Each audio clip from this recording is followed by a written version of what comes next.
Coral reefs are vital to life in the ocean for a number of reasons. They provide food to large marine animals, shelter to fish and invertebrates, and bring biodiversity to the oceans. My speech will highlight the life of coral, address one of the key issues affecting the stability of coral reefs and their related ecosystems, as well as some of the ways researchers are combating this problem.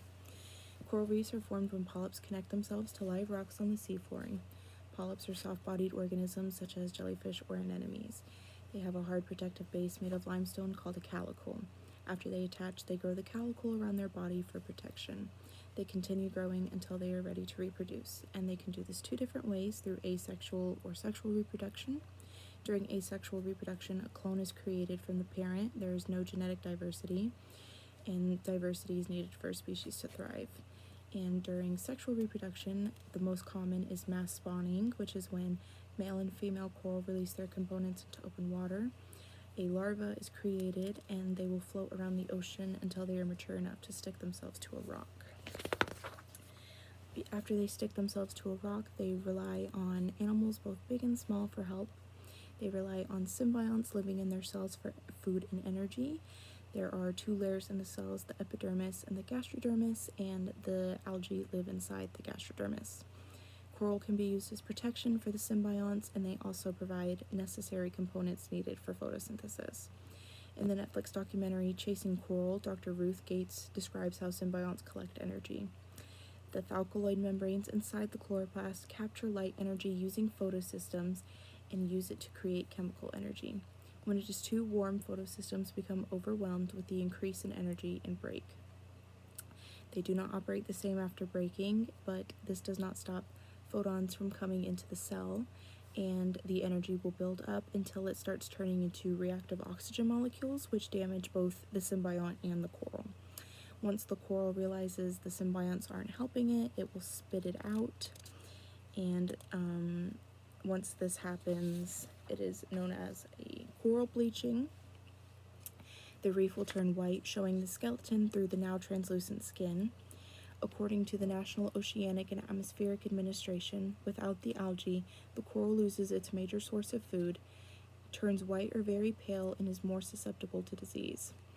Within the last century, ocean temperatures have risen on average 2 degrees Fahrenheit, with the temps rising at least 0.22 degrees every decade. And if large amounts of coral expel their symbionts within a short amount of time, it is known as a mass bleaching. An Australian website named AIM describes the time needed for corals to recover. Each coral is different, and it could take anywhere from 9 to 12 years. Throughout the 5 mass bleachings in history that are recorded, there is never enough time for corals to heal. They're within 4 years of each other. 2016 and 2017 were the worst bleaching events, which is when 30% of all corals were killed just during this 2-year span, and brought the numbers down to only 7% of coral being left in the world. As the race to beat extinction rolls on, not all hope is lost. Volunteers and researchers alike have taken action.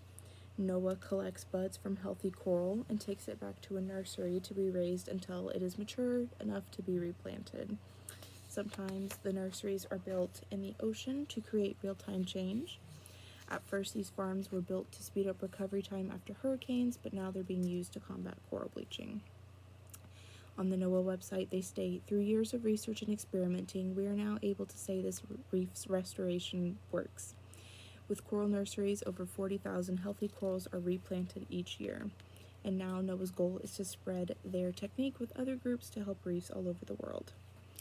5 years ago, a breeding program to create stronger coral began. Divers brought healthy coral back to labs to analyze their genes, and if it was determined that they were more resilient to coral bleaching than its other plants of the same species, they would put it into a breeding program. And they use epigenetics, or assisted evolution, to increase the chance of the reef surviving. They refer to 2 genetically superior parents who produce a coral. They refer to it as a super coral, and that refers to the ability that the reefs will have to withstand fast environmental changes as well as long-term changes. As of now, super coral is still in the infant stages, but results have already shown to be promising. The Florida Aquarium has said that they have had 2 successful spawns of an endangered Atlantic pillar coral, And on their website, they say, "It is good news. We hope to have these corals replanted and have them migrate to give reefs everywhere a chance." The number of wild coral is diminishing every year. If they were to go extinct, the aftermath would be devastating to not only the economy, but to the environment as well. Not a lot of time is left to restore global warming and restore our reefs to the once colorful and bountiful garden they used to be. But with consideration and hard work, the reefs can be saved.